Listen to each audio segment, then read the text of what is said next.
نحمدہ و نصلی علی رسولہ الکریم اما بعد فاعوذ باللہ من الشیطان الرجیم بسم اللہ الرحمن الرحیم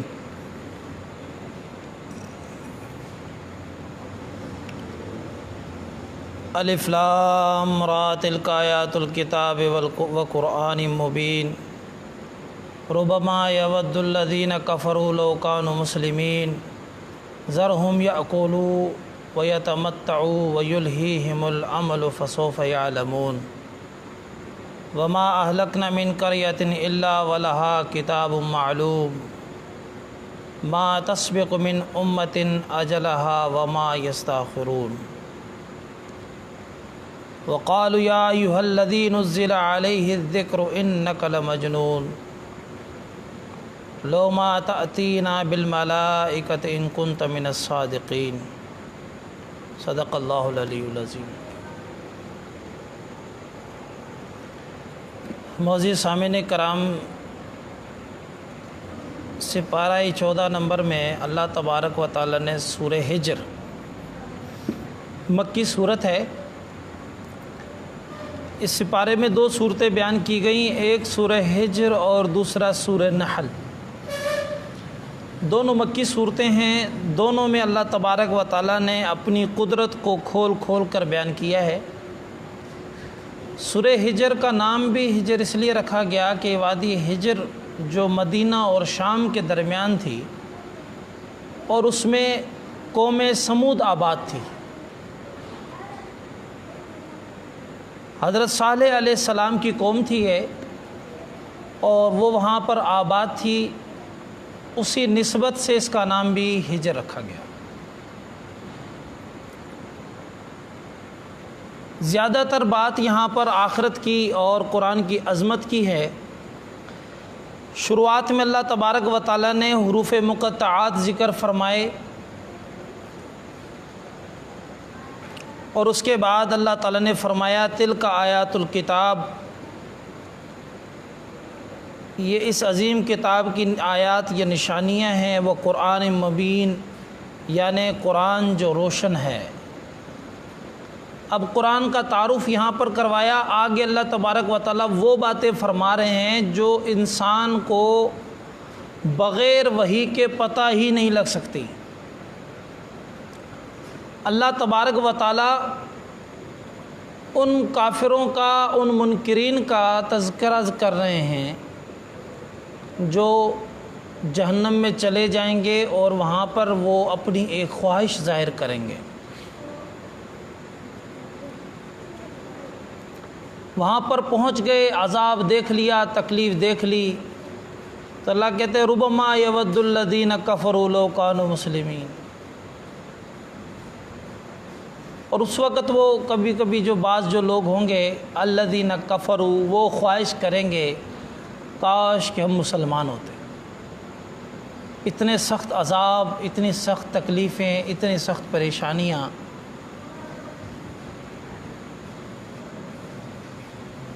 اور اس وقت کی جتنی پریشانیاں کسی کام کی نہیں آئیں گی۔ یہاں پر وہ کیا کرتے تھے؟ اللہ تبارک و تعالیٰ کے احکامات کا انکار کر دیتے تھے، نبیوں کے بارے میں کہتے تھے کہ یہ مجنون ہیں۔ تو فرمایا کہ جب یہ باتیں وہ کریں گے تو اللہ تعالیٰ نے دنیا میں کہہ دیا ان کو، بھئی ان کو چھوڑ دو، یہ کھا لیں، یہ نعمتیں حاصل کر لیں، اب جتنا کچھ کر لیں، لیکن ان قریب یہ جان لیں گے کہ یہ کتنی بڑی غلطی اور خطا میں ہیں۔ تو فرمایا کہ یہاں وقالوا یا ایھا الذی نزل علیہ الذکر، وہ کہنے لگے یا ایھا الذی، وہ شخص، اے وہ شخص جس پر یہ قرآن نازل ہوا، انک لمجنون، تم تو پاگل ہو، نعوذ باللہ من ذالک۔ اگر ہمارے پاس کوئی فرشتہ آتا پھر تو بات بنتی، پھر تو ہم مانتے کہ آپ سچے رسول ہیں۔ اب جب ہمارے پاس کوئی فرشتہ نہیں آیا تو پھر ہم تمہاری بات کو کس طریقے سے مان لیں؟ لہٰذا کوئی فرشتہ آتا، کوئی بڑی پیغام لے کر آتا، تمہیں دیکھ لیتے پھر تو مان لیتے، باقی ایسے تو ہم تمہیں نہیں مانیں گے۔ اللہ نے کہا اگر ہم فرشتے کو بھیج بھی دیتے تو پھر ما ننزل الملائکۃ الا بالحق، جو ہم نازل کریں گے جو بھی فرشتے کو بھی تو وہ حق کے ساتھ، تو پھر کیا ہوگا؟ پھر جب وہ آ جائے گا فرشتہ پھر تمہیں کسی قسم کی مہلت نہیں ملے گی۔ ظاہر ظہور نشانیاں، جس طرح عیسیٰ علیہ السلام کی قوم نے کہا کہ ہمیں آسمان سے کھانا اترے، کہا جی کھانا اتر جائے گا لیکن اس کے بعد کوئی مہلت نہیں ملے گی، مان لیا تو ٹھیک ہے نہیں تو سیدھے جانا، ایسا عذاب دیا جائے گا کسی کو عذاب نہ ملے۔ تو یہاں بھی یہی معاملہ ہوگا۔ تو جو اللہ کا نبی آیا ہے اس کی بات کو مانو، تو لہٰذا دنیا میں بھی سرخرو ہو جاؤ گے، آخر میں بھی سرخرو ہو جاؤ۔ اور دوسری بات اللہ تعالیٰ نے اس قرآن کے بارے میں یہاں پر بتائی، اللہ تبارک و تعالیٰ نے یہ قرآن نازل کیا ہے، پہلے نبیوں کی جو کتابیں نازل ہوئیں وہ نبیوں اور قوموں کے حوالے ہوئیں کہ بھئی اب تم نے اس کی حفاظت کرنی ہے۔ اپنے طور پہ جب تک وہ مخلص رہے انہوں نے حفاظتیں کی، اس سے انکار نہیں ہے، لیکن جب آہستہ آہستہ خرابیاں ایسی ہونے لگی کہ حفاظت کرنے والے ہی اس معیار کے نہ رہے، جیسے بائبل ہے، بائبل کا ہر سال نیا ایڈیشن آتا ہے، ہر ایک علاقے کی اپنی تبدیلیاں چینجنگ ہوتی ہیں، پوپ جو کرنا چاہے وہ کر سکتا ہے۔ آج سے کوئی 1500 سال پہلے کا شاید ایک یا 1400 سال پہلے کا ایک نسخہ ابھی ترکی میں ملا ہے، اس میں بتاتے ہیں کہ وہ بہت ہی چینج ہے، اس کو چھپایا جا رہا ہے، لوگوں کے سامنے اتنا ظاہر نہیں کیا جا رہا۔ بہرحال اللہ تبارک و تعالیٰ نے تو اس قرآن میں پہلے بھی بتایا کہ نبی صلی اللہ علیہ وسلم کے بارے میں کہ اللہ تبارک و تعالیٰ نے حضور صلی اللہ علیہ وسلم کی ذات کا ذکر پہلی کتابوں کے اندر تفصیل میں، توریت اور انجیل دونوں کے اندر ذکر کیا ہے اللہ تبارک و تعالیٰ نے۔ اب اللہ نے وہاں پر تو تفصیل سے حضور صلی اللہ علیہ وسلم کا ذکر فرمایا، لیکن معاملہ یہ ہے کہ یہ لوگ بعد میں اپنے طور پر تبدیلیاں کرنے لگے، حضور صلی اللہ علیہ وسلم کے نام کو ہٹا دیا، چھپا دیا، لیکن ان سب چیزوں کے باوجود بھی اللہ تبارک و تعالیٰ نے فرمایا کہ اے نبی یہ آپ کو اتنا پہچانتے ہیں، اتنا جانتے ہیں، کما یعرفون ابناءہم، جیسے اپنی اولاد کو پہچانا جاتا ہے۔ جس طرح باپ یا والدین اپنی اولاد کے بارے میں کبھی بھی دھوکہ نہیں کھا سکتے، ان کی آواز آ جائے، ان کی آہٹ آ جائے فوراً سمجھ لیتے ہیں، تو یہ یہود و نصارہ بھی آپ کو اس طرح پہچانتے، نہیں مانتے تو ایک الگ بات ہے۔ بہرحال ان کو کتابیں ملی، ان کتابوں میں تبدیلیاں ہوئیں اور وہ اصلی حالت میں نہ بچیں۔ یہ قرآن مجید اللہ تبارک و تعالی نے نازل فرمایا، آخری نبی کو دیا، حضور صلی اللہ علیہ وسلم کے بعد اب قیامت تک کسی نبی نے آنا نہیں، جس نے دعویٰ کیا تو وہ جھوٹا ہوگا،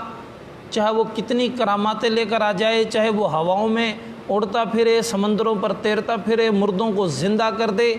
بیماروں کو صحیح سلامت کر دے، ہر چیز اس کی کرامت مان لی جائے گی، اسے نیک صالح بزرگ ولی سمجھا جائے گا، لیکن جیسے ہی وہ نبوت کا دعویٰ کرے گا تو وہ مردود شمار ہوگا۔ نبی حضور صلی اللہ علیہ وسلم کے بعد کسی نے نہیں آنا۔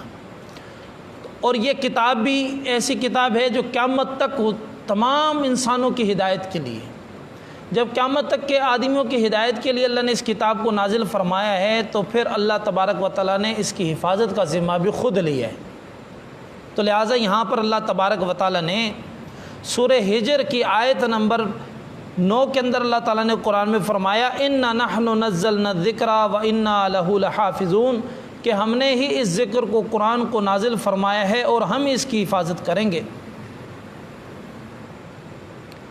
لہٰذا جب اللہ تبارک و تعالیٰ نے حضور صلی اللہ علیہ وسلم کو یہ قرآن دیا تو اب اللہ تبارک و تعالیٰ نے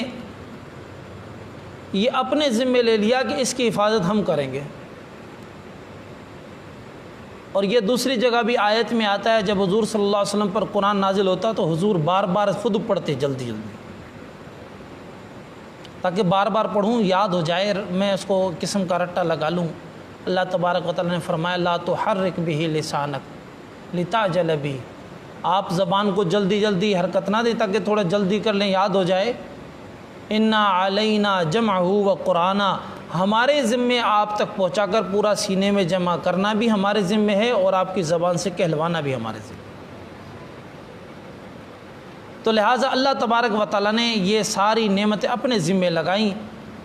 اور پھر اس کے بعد اللہ تبارک و تعالیٰ نے یہاں پر اپنی قدرت کو تفصیل سے بیان فرمایا ہے، اور بڑی اچھی اچھی باتیں بھی بیان فرمائیں۔ اللہ نے فرمایا وَلَقَدْ جَعَلْنَا فِي السَّمَاءِ بُرُوجًا وَزَيَّنَّاهَا لِلنَّاظِرِينَ، کہ البتہ تحقیق ہم نے یہ آسمان بنائے، اس میں مختلف بروج اور درجات بنائے ہیں، اور اس کو خوبصورت کیا، زیناہا دیکھنے والوں کے لیے خوبصورت کر دیا، وحفظناہا من کل شیطان رجیم، اور ہم نے اس کی حفاظت بھی فرمائی بہت سارے شیطان رجیم اور لعین سے، الا من استرق السمع فاتبعه شہاب مبین، ہاں اگر تھوڑا بہت کوئی چوری کر لیں کوئی چیز اوپر جا کر، تو پھر بھی جیسے ہی وہ اوپر جاتے ہیں تو ایک شہاب ان کے پیچھے آتا ہے۔ حدیث میں بھی آتا ہے کہ کبھی کبھی ہمیں تارے ٹوٹتے ہوئے نظر آتے ہیں، ان سے مراد یہ کہ شیطان اوپر جا کر کوشش کرتے ہیں کہ کوئی بات آسمانوں سے لے کر آئیں، ایک دوسرے کے اوپر چڑھ رہے ہوتے ہیں، کچھ تھوڑی بہت بات لے کر بھی آ جائیں تو 100 باتیں اس میں اپنی ملا کر آگے پھیلا دیتے ہیں۔ پھر اللہ کی طرف سے یہ شہاب و ثاقب لگتا ہے، اور آگے فرمایا کہ اللہ تعالیٰ نے وَأَنبَتْنَا فِيهَا زمین وَالْأَرْضَ مَدَدْنَاهَا، زمین کو اللہ تبارک و تعالیٰ نے پھیلا بھی دیا، اس کو برابر بھی کر دیا، وَأَنبَتْنَا فِيهَا مِن كُلِّ شَيْءٍ مَوْزُونٍ، اور بہت اچھی مناسب اور بہترین چیزیں اللہ تبارک و تعالیٰ نے اس میں پیدا فرما دی۔ وَجَعَلْنَا لَكُمْ فِيهَا مَعَائِشَ، اور اللہ تعالیٰ کہتے ہیں کہ ہم نے تمہارے لیے اس میں رہنے کی جگہ بنائی، وَمَن لَسْتُمْ لَهُ بِرَازِقِينَ، تم اس میں کچھ رزق پیدا کرنے اور اس چیز کے حاصل کرنے کے قابل نہیں تھے، اللہ نے احسان فرمایا اور تمہیں مل گئی۔ وَإِن مِّن شَيْءٍ إِلَّا عِندَنَا خَزَائِنُهُ، اور کوئی بھی ایسی چیز نہیں ہے کہ جس کے اللہ کے ہاں خزانے نہ ہوں، بلکہ بے شمار خزانے اللہ تبارک و تعالیٰ کے پاس موجود ہیں، اور پھر خزانے بے شمار ہیں۔ اللہ کہتے ہیں کہ وَمَا نُنَزِّلُهُ إِلَّا بِقَدْرٍ معلوم، اور ہم نہیں نازل کرتے ان خزانوں میں سے مگر خاص مقدار میں نازل کر رہے ہوتے ہیں اور لوگوں کو عطا کرتے ہیں۔ ہمیں نظر آتا ہے کبھی فصل زیادہ ہو رہی ہے کبھی کم ہو رہی ہے، یہ اللہ کے فیصلے ہیں، جتنا عطا کریں، کبھی تو قحط دے دیتے ہیں، کبھی اللہ تبارک و تعالیٰ کی عنایت بہت ساری ہو جاتی ہیں۔ تو لہٰذا اللہ تبارک و تعالیٰ ہی ہیں جو سب کچھ کرنے والے ہیں، وہی اللہ کی ذات ہے جو ہواؤں کو بھی چلاتی ہے۔ پھر وَأَنزَلْنَا مِنَ السَّمَاءِ مَاءً، آسمانوں سے پانی کو بھی برساتی ہے، فَأَسْقَيْنَاكُمُوهُ، پھر اللہ تعالیٰ کہتے ہیں کہ جو آسمان سے پانی آتا ہے اس کے ذریعے ہم تمہیں پلاتے ہیں، ہمیں بھی پلا دیتے ہیں۔ وَمَا أَنْتُمْ لَهُ بِخَازِنِينَ، اور اس کے لیے تم جو بھی، ہم خزانے اکٹھے کرنے والے بھی بن جاتے ہیں، خود بھی اکٹھے کر لیتے ہیں، اور اصل تو بات خزانے اللہ کے پاس ہیں، ہم اس کا خزانے اس طرح کے ہم اکٹھے کر بھی نہیں سکتے، یہ اللہ کی عطا ہے۔ وَإِنَّا لَنَحْنُ نُحْيِي، اور اللہ تبارک و تعالیٰ کہتے ہیں بے شک ہم ہی ہیں جو زندہ کرتے ہیں، وہ نمید، اور ہم ہی مارتے ہیں، وَنَحْنُ الْوَارِثُونَ، اور ہم بھی اسی کے وارث ہیں۔ تو اللہ تبارک و تعالیٰ نے یہ ساری باتیں بتائیں، ان سب چیزوں کا بتانے کا مقصد یہ ہے اللہ ہر چیز پر قادر ہے، اللہ ہر چیز عطا کر رہے ہیں۔ تو مکے کے اس وقت کے مشرکین کو بتانا مقصد یہ ہے کہ ارے تم کس طرف جاتے ہو، یہ ساری کی ساری چیزیں اللہ تبارک و تعالیٰ نے پیدا کی ہیں، وہی تمہیں عطا کر رہا ہے، اسی کے کنٹرول میں ہر چیز ہے، لہٰذا ادھر ادھر جانے کی ضرورت نہیں ہے تمہیں، ایک ہی ذات وہ ہے۔ کیونکہ مشرکین کے اندر کیا تھا، یہ فلاں بت ہے یہ بارش دینے والا ہے، فلاں بت ہے یہ ہوا دیتا ہے، فلاں کے ذریعے ہمیں اولادیں مل جاتی ہیں، فلاں کے ذریعے ہماری بیماریاں دور ہو جاتی ہیں۔ اللہ بتانا چاہتا ہے کہ یہ سارے کام میرے ہی ہیں، کسی اور کے نہیں۔ اور وَإِنَّ رَبَّكَ هُوَ يَحْشُرُهُمْ، اور وہی تمہارا رب ہے، وہی تم سب کو اکٹھا کر لے گا۔ إِنَّهُ حَكِيمٌ عَلِيمٌ، بے شک وہ حکیم ہے اور علیم ہے، علم والا ہے۔ آگے اللہ تبارک و تعالیٰ فرماتے ہیں، آدم علیہ السلام کا پورا واقعہ ذکر کیا ہے، اس میں تفصیل اللہ نے ذکر کی کہ آدم علیہ السلام کو پیدا کیا اللہ تعالیٰ نے ایک کھنکھناتی ہوئی مٹی سے، اور شیطان یعنی جن کو پیدا کیا ان سے پہلے ایک آگ سے۔ تو فرمایا کہ وَقَالَ إِذْ قَالَ رَبُّكَ لِلْمَلَائِكَةِ إِنِّي خَالِقٌ بَشَرًا مِّن صَلْصَالٍ مِّنْ حَمَإٍ مَّسْنُونٍ، اور اللہ نے فرمایا کہ میں ایک مخلوق بنانا چاہتا ہوں، انسان بنانا چاہتا ہوں کھن کھناتی ہوئی مٹی سے، فَإِذَا سَوَّيْتُهُ وَنَفَخْتُ فِيهِ مِنْ رُوحِي فَقَعُوا لَهُ سَاجِدِينَ۔ پھر اللہ تبارک و تعالیٰ نے کہا کہ میں نے اس کو جب بنا دیا، اس میں اپنا حکم، اپنا امر ڈال دیا، پھر ان کو کہا کہ تم سجدے میں چلے جاؤ، فَسَجَدَ الْمَلَائِكَةُ كُلُّهُمْ اجمعون، سارے کے سارے فرشتے سجدے میں چلے گئے الا ابلیس، ابلیس نے انکار کیا، ابا ان یکون مع الساجدین، اس نے انکار کر دیا کہ میں ان کے ساتھ سجدہ نہیں کروں۔ ارے بھائی تو کیوں نہیں کرتا؟ اب یہ سارا واقعہ بتانا چاہ رہے ہیں اللہ تعالیٰ، دیکھو یہ نبی ہے جو تمہارے پاس رہا، وہ باتیں بتا رہا ہے کہ جو ابھی دنیا کے اندر انسانیت کا وجود نہیں آیا، تو پتہ لگا کہ یہ وہ نبی ہے جو اللہ کی طرف سے غیب کی باتیں بتا رہا ہے۔ یہ تمہیں اور ہمیں کسی کو پتہ نہیں تھی، اب دیکھو ہمیں پتہ لگ رہی ہیں۔ اللہ یہ نشانیاں بتا رہا ہے ان مکے والوں کو کہ یہ نبی حق اور سچ ہے۔ تو اللہ نے فرمایا قال یا ابلیس ما لک الا تکون مع الساجدین، تمہیں کیا ہوا، تم نے سجدہ نہیں کیا؟ اب بعض مرتبہ سجدہ تو حقیقت میں آدم کو نہیں، حقیقت میں تو اللہ کے حکم کو ہے۔ ہم رخ تھا آدم علیہ السلام کی طرف کا، بس اصل تو اللہ کا امر تھا، اس نے چیز کو دیکھا۔ ہم جو سجدہ کرتے ہیں، ہم خانہ کعبہ کو سجدہ نہیں کرتے، سجدہ کس کو کرتے ہیں بھائی؟ اللہ کو کرتے ہیں۔ وہ تو جہت ہے، وہاں پر بھی وہ جہت بن رہی ہے، ساری چیزیں ہو رہی ہیں، دکھایا جا رہا ہے، سمجھایا جا رہا ہے، اللہ کا حکم ہو گیا، اب سجدہ کرنا تھا۔ تو کہنے لگا قال لم اکن لاسجد لبشر خلقته من صلصال من حمأ مسنون، کہنے لگا میں اس آدمی کو سجدہ نہیں کروں گا جس کو آپ نے کھن کھناتی مٹی سے پیدا کر دیا۔ دوسری جگہ اس نے کہا تھا کہ بھئی انا خلقتنی من نار و خلقتہ من طین، آپ نے اس کو مجھے آگ سے پیدا کیا، اس کو مٹی سے، میں اس سے افضل ہوں۔ تو وہاں پر یہاں مختصر یہ بات کی، اللہ تعالیٰ نے کہا فخرج منہا فإنک رجیم، تم یہاں سے چلے جاؤ، منہا اس جنت سے بھی چلے جاؤ، اس علاقے سے بھی چلے جاؤ، تم ملعون ہو، رجیم ہو، وإن علیک اللعنۃ الی یوم الدین، اور تمہارے اوپر قیامت تک اللہ کی میری لعنت۔ جب اس پر لعنت ہو گئی، وہ مردود ہو گیا، تو کہنے لگا رب میرے رب فانظرنی الی یوم یبعثون، قیامت تک کی مجھے مہلت دے دے۔ اللہ تبارک فإنک من المنظرین، جاؤ تمہیں اجازت ہے، الی یوم الوقت المعلوم، ایک خاص وقت جب قیامت کا آئے گا اس وقت تمہیں اجازت دے دی۔ تو پھر کہنے لگا قال رب، کہنے لگا اے میرا رب بما اغویتنی لأزینن لہم فی الارض ولأغوینہم اجمعین، کہ چلے مجھے تو گمراہ ہو ہی گیا، میں تو گمراہ کر دیا یا ہوا جو بھی ہوا، لیکن بات یہ ان کے لیے میں مزین کروں گا زمین میں اور ان کو گمراہ کر دوں گا، سارے کے سارے لوگوں کو میں گمراہ کر دوں، الا عبادک المخلصین یا الا عبادک منہم المخلصین، ہاں ان میں سے جو تیرے مخلص بندے ہوں گے وہ تو بچ جائیں گے، باقی اکثر کو میں گمراہ کر دوں۔ قال ھذا صراط علی مستقیم، اب یہ باتیں ساری ذکر کر دی تو اللہ نے فرمایا ان عبادی لیس لک علیہم سلطان الا من اتبعک من الغاوین، کہنے لگے جو میرے بندے ہوں گے، جو میری اطاعت کرنے والے ہوں گے، جو میرے مخلص بندے ہوں گے، ان پر تیری کسی قسم کی کوئی بھی طاقت نہیں چلے گی، وہ اپنے سیدھے رستے پہ چلتے رہیں گے، وہ اپنے نفس کو کنٹرول کر کے میری بات مانتے رہیں گے۔ ان جہنم لموعدہم، و لہٰذا ان کی جو تیرے ساتھ چلیں گے گناہ گار، ان کا ٹھکانہ وہ جہنم ہے، لہا سبعۃ ابواب، اس کے لیے 7 دروازے ہیں، لکل باب منہم جزء مقسوم، ہر ایک کے لیے ایک مخصوص دروازہ ہے۔ بہرحال تفصیل سے اللہ نے جہنم کو ذکر کیا، آگے اللہ تبارک تعالیٰ جہنم کے بعد جنت کا ذکر کرتے ہیں۔ یہ اللہ کا اصول ہے کہ بھلائی کے بعد برائی کے بعد بھلائی، عذاب کے بعد نعمت۔ تو فرمایا ان المتقین فی جنات وعیون، کہ نیک سارے لوگ متقی وہ جنتوں میں اور چشموں والے باغات میں ہوں گے، ادخلوها بالسلام آمنین، اس کے اندر سلامتی کے ساتھ امن والے داخل ہو جائیں گے۔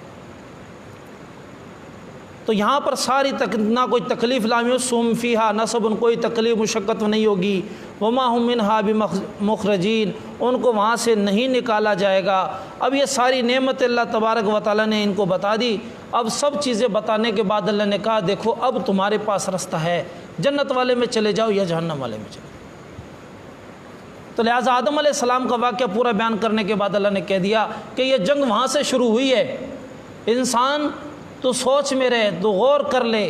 اب یہ نبی اور رسول تم کو آ کر اس وقت سے جب سے یہ جنگ شروع ہوئی یا یہ مقابلہ شروع ہوا اس وقت سے اب تک چلا آ رہا ہے، اور یہ رسول تمہارے لیے میں نے بھیج دیا ہے، اس کی باتوں کو مانو ورنہ گمراہ ہو جاؤ۔ آگے پھر ابراہیم علیہ السلام کا قصہ یہاں پر ذکر کیا گیا، ان کی ولادت کا، پھر لوط علیہ السلام کی قوم کا، پھر قوم سمود کا بھی یہاں ذکر کیا گیا۔ اب یہاں پر ابراہیم علیہ السلام بوڑھے ہو چکے تھے، 120 جگہ تھے 120 سال کی عمر ہو گئی تھی۔ اب ابراہیم علیہ السلام سے مکے کے مشرکین کا ایک خاص لگاؤ تھا۔ پانی تو کیسے ایک خاص لگاؤ تھا مکے کے لوگوں کے ساتھ کہ خانہ کعبہ کی تعمیر جو کی گئی تھی وہ اللہ تبارک و تعالیٰ کے حکم سے اللہ کے حکم سے وہ ابراہیم علیہ السلام نے اور اسماعیل علیہ السلام نے کی تھی۔ خانہ کعبہ کے ارد گرد جو رہائش کا معاملہ ہوا تھا وہ سارا کا سارا اللہ تبارک و تعالیٰ کی طرف سے آدم علیہ السلام کی برکت سے اور اسماعیل علیہ السلام کی برکت سے ہوا۔ ابراہیم علیہ السلام اسماعیل علیہ السلام کو یہاں چھوڑ کے گئے، پھر وہ آب زمزم جاری ہوا، پھر بنی جرہم کے قبیلے آ کے رہنے لگے۔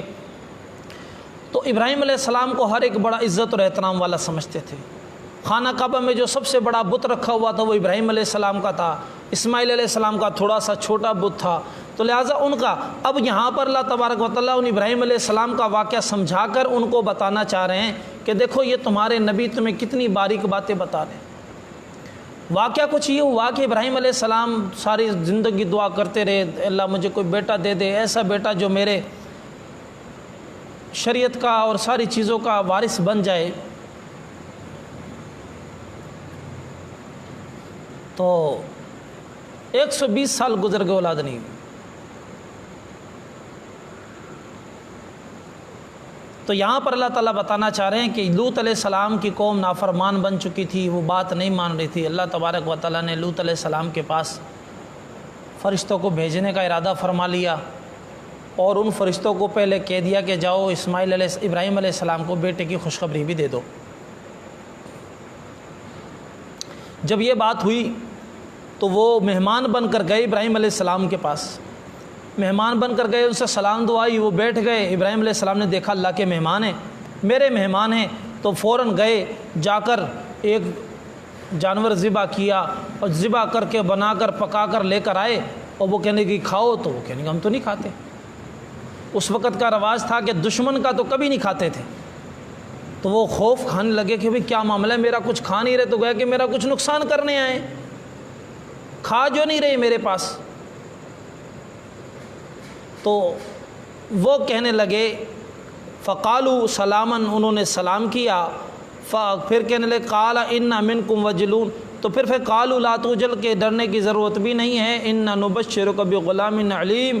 کہ ہم خبری دینے آئے ہیں، خوشخبری دینے آئے ہیں ایک بیٹے کی۔ قال ابشرتمونی علی ان مسنی الکبر فبما تبشرون، ارے مجھے بھی خوشخبری دینے آئے ہو، میں تو بوڑھا ہو چکا ہوں۔ روایت میں آتا ہے 120 سال کے ہو گئے تھے، میں بوڑھا ہو گیا، اب مجھے کس چیز کی خوشخبری دیتے ہو؟ قالوا بشرناک بالحق فلا تکن من القانتین، کہ ہم تمہیں حق کی اور خوشخبری بلائی کی دے رہے ہیں، اللہ کا حکم ہے، تم اب نا امید لوگوں میں سے کیوں بنتے ہو؟ اللہ دینا چاہے تو 120 کیا 240 میں بھی دے دے، اللہ کی ذات ہے نا۔ قال ومن یقنط من رحمت ربہ الا الظالمون، اور کہنے لگے کہ بے شک اللہ کی رحمت سے سوائے ظالم اور گناہ گار اور نافرمان لوگوں کو اور کوئی نا امید نہیں ہوتا۔ تو کہنے لگے ٹھیک ہے، قال فما خطبکم ایھا المرسلون، تمہارا آنا کیسے ہو گیا؟ چلیں یہ تو بات ہو گئی۔ قالوا انا ارسلنا الی قوم مجرمین، ہم ایک مجرم قوم کی طرف بھیجے گئے ہیں، ان کو سبق سکھانے کے لیے آئے ہیں، الا آل لوط، مگر لوط علیہ السلام کے خاندان کو نہیں، اس کی جو قوم ہے ان کو تو ہم سبق سکھانے کے لیے آئے ہیں، باقی یہ ہے انا لمنجوہم اجمعین، ہم اس کے پورے خاندان کو، پورے اہل بیت کو بچا لیں گے، الا امراتہ، اس کی بیوی کو نہیں، کیونکہ وہ پیچھے رہنے والوں میں سے ہو جائے گی۔ اس کی بیوی اس قوم میں سے تھی، وہ لوط علیہ السلام کی بات کو اس نے نہیں مانا۔ جب اپنے خاندان کو لوط علیہ السلام لے کے نکلنے لگے تو فرما دیا تھا کہ پیچھے مڑ کے نہیں دیکھنا، وہ پیچھے مڑی یا پیچھے رہ گئی، اس پر بھی جیسے آسمان سے پتھر برسے اس کی قوم پر، تو اس کے اوپر بھی پتھر برسا اور وہ بھی وہیں ہلاک ہو گئی۔ تو یہ سارا واقعہ اللہ تبارک و تعالیٰ نے یہاں پر ذکر کیا، اور بتانے کا مقصد بھی اللہ تعالیٰ کا یہ ہے کہ اتنی باریک باتیں میں بتا رہا ہوں، اگر جو ہدایت پر آئے گا تو وہ کامیاب ہو جائے گا، اور اگر جس نے ہدایت کا رستہ حاصل نہیں کیا وہ اسی طرح نقصان پائے گا۔ حضرت لوط علیہ السلام نے قوم کو کہا کہ بھئی تم مان جاؤ، اطاعت فرما برداری کر لو، لیکن انہوں نے فرما برداری نہیں کی، اور انہوں نے کہا کہ بھئی جاؤ تم اپنے خدا کے پاس چلے جاؤ، ہمارے ساتھ یہ معاملے نہ کرو۔ اللہ کا عذاب ایسا آیا کہ لوط علیہ السلام کی قوم پر سب سے زیادہ عذاب آیا، اور وہ پہلے زمین سے ان کو نیچے سے اٹھا کر اوپر لے جایا گیا، اور وہاں سے پھر ان کو پٹکا گیا، اور اتنی زور سے چیخ بھی آئی، پٹکے بھی گئے، پتھراؤ بھی ان پر ہوا، دل بھی ان کے پھٹ گئے، ان کو زخمی بھی ہلاک بھی کر دیا گیا، اور زمین میں دھنسا بھی دیا گیا۔ اور اب جو بحر میت اردن کے قریب ہے، اور اس کو کہا جاتا ہے، میں ڈیڈ سی اسے کہا جاتا ہے، کہ اس کے اندر کوئی بھی جاندار زندہ نہیں رہ سکتا، وہ اسی قوم وہیں پر نیچے غرق ہے۔ اتنا اوپر اٹھا کے نیچے دبا پھینکا گیا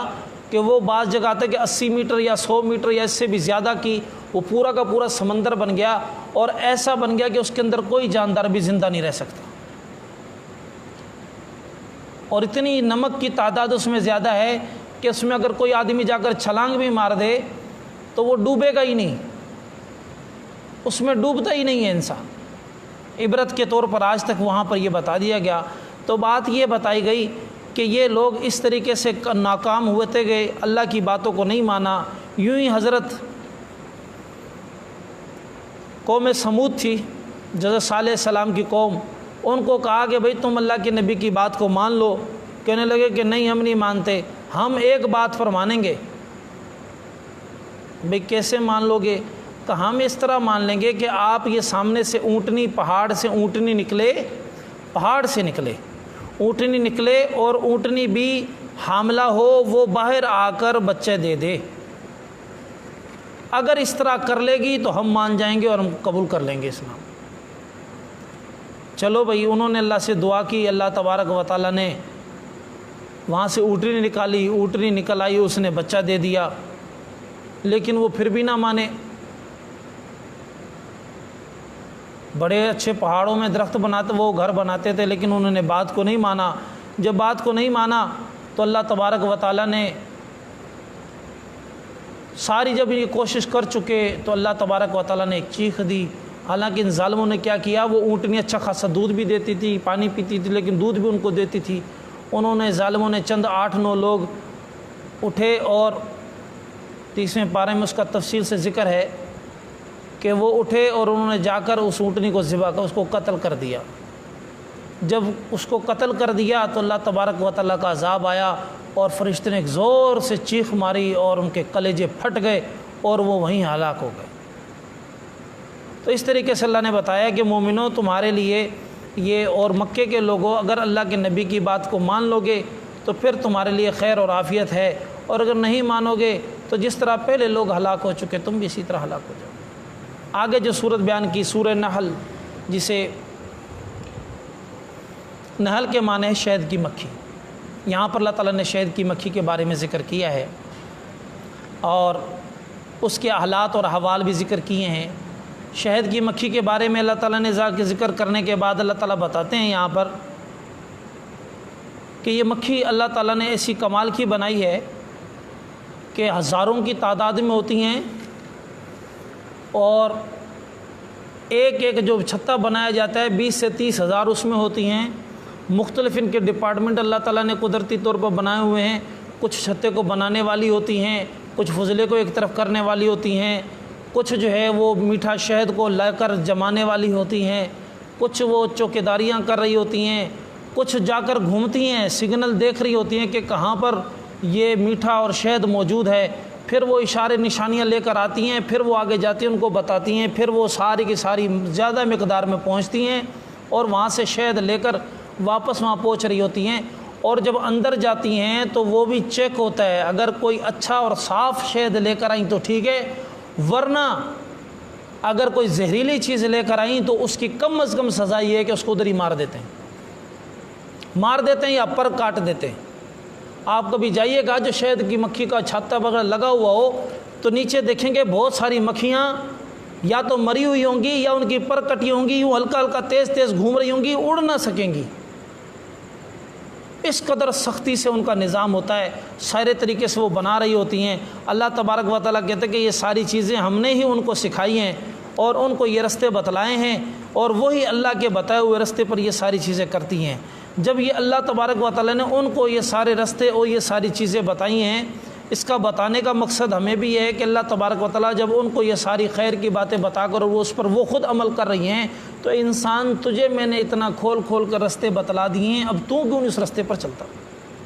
تمہیں کیا ہو گیا ہے؟ تم اللہ کے نبی کی باتوں کو نہیں مانتے اور ان کے بتائے ہوئے رستوں کے اوپر تم زندگی نہیں گزار رہے ہوتے۔ اب وہ زندگی گزارتی ہیں، ان کو وہ اپنی نعمت اور اپنے مقصد میں حاصل کر لیتی ہیں، لیکن مسلمان یا یہ انسان جو ہے وہ اپنے اللہ کے بتائے ہوئے رستے پر نہیں چلتا اور اپنے لیے ہی نقصان اور گھاٹے کے رستے ڈھونڈ رہا ہوتا ہے۔ چھوٹے فائدے کے لیے بڑا نقصان کر دیتا ہے، قریب کے فائدے کے لیے دور کا نقصان کر دیتا ہے۔ اللہ تبارک و تعالیٰ نے انسان کو یہ سارا رستہ بتلایا بھی صحیح، پھر اس کے بعد اللہ تبارک و تعالیٰ نے ایک ایسی آیت بھی یہاں پر ذکر فرمائی ہے جسے جامع آیت کہا جاتا ہے۔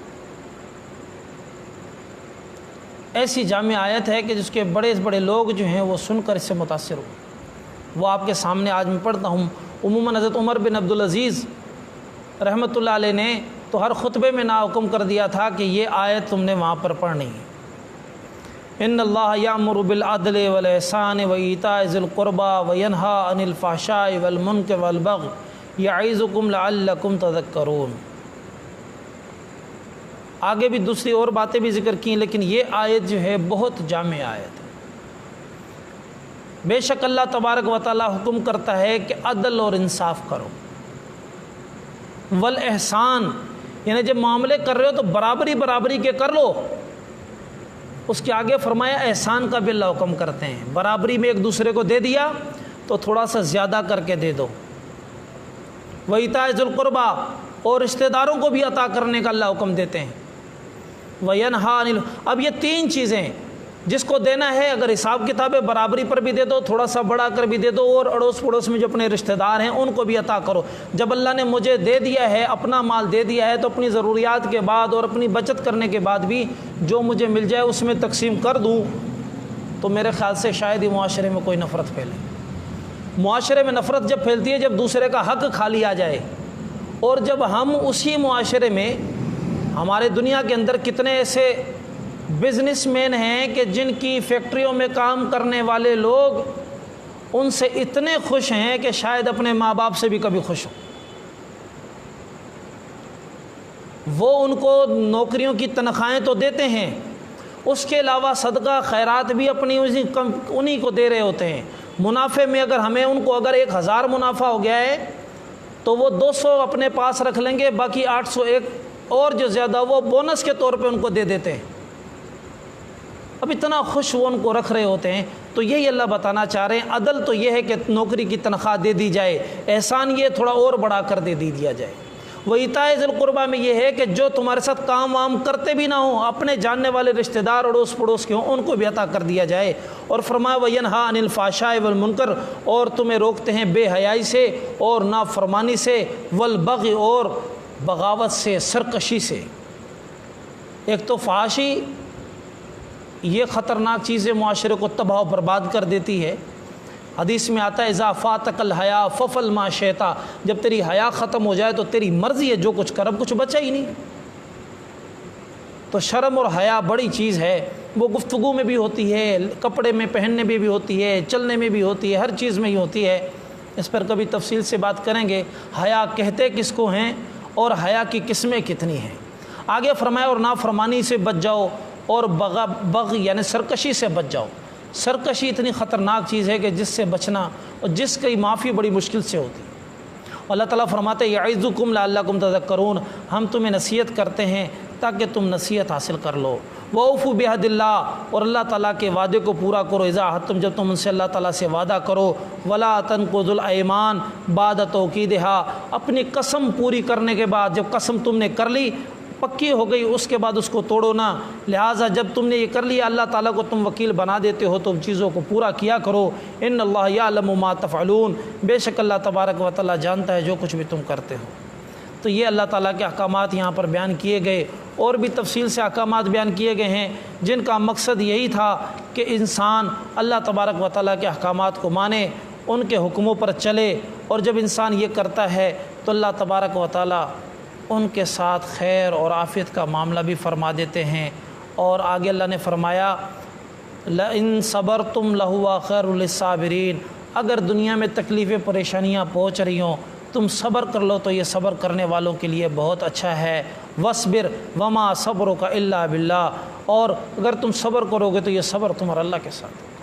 اللہ تبارک و تعالیٰ تمہارے ساتھ ہو جائیں گے۔ اور جب یہ اللہ تعالیٰ نے بتا بھی دیا، پھر اصل میں حضور صلی اللہ علیہ وسلم کو تو اللہ اس صورت میں تسلی دے رہے ہیں کہ بھئی تم ولا تحزن علیہم، تم ان پر غمگین نہ ہو، یہ ایمان نہیں لاتے آپ غمگین نہ ہوں۔ ولا تقوا فی ضیق مما یمکرون، اور جو یہ سازشیں کرتے ہیں اس میں بھی آپ کو تنگ نہیں ہونا چاہیے، اپنے دل کو تنگ نہ کریں۔ ان اللہ مع الذین اتقوا والذین هم محسنون، کہ اللہ تبارک و تعالیٰ تقوی اختیار کرنے والوں کے ساتھ ہے اور محسنوں کے ساتھ ہے۔ لہٰذا آپ اپنی اسی روش پہ اطاعت فرما برداری اور خیر کی روش پہ رہیں، میری مدد آپ کے ساتھ بھی ہے، جو آپ کے ساتھ ہے ان کے ساتھ بھی ہے۔ اللہ تعالیٰ مجھے اور آپ کو حضور صلی اللہ علیہ وسلم کا ساتھ نصیب فرما دے،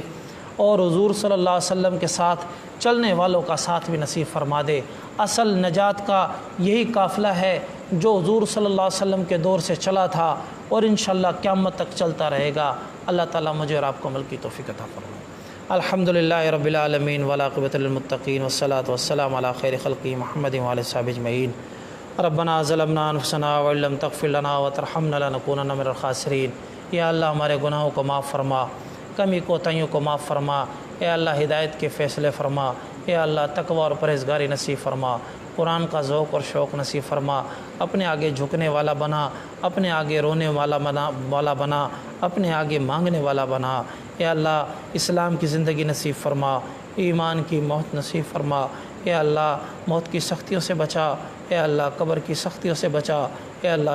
حشر کی سختیوں سے بچا۔ اے اللہ جس دنیا میں ہیں اے اللہ ان کو بھی اے اللہ خیر و عافیت نصیب فرما، جس دنیا سے جا چکے ان کو بھی جنت الفردوس میں اعلیٰ مقام عطا فرما، ان کی کامل مکمل مغفرت فرما۔ یا اللہ مسلمانوں کے حال پر رحم فرما، اے اللہ مظلوم جہاں جہاں بھی مسلمان ہیں غیب کے خزانے سے ان کی مدد و نصرت فرما۔ اے اللہ ملک پاکستان کی بھی دن دگنی رات چگنی ترقی نصیب فرما۔ صلی اللہ تعالیٰ علی خیر خلقہ محمد وآلہ صحابہ اجمعین برحمتک یا ارحم الراحمین، آمین آمین آمین، لا الہ الا اللہ محمد رسول۔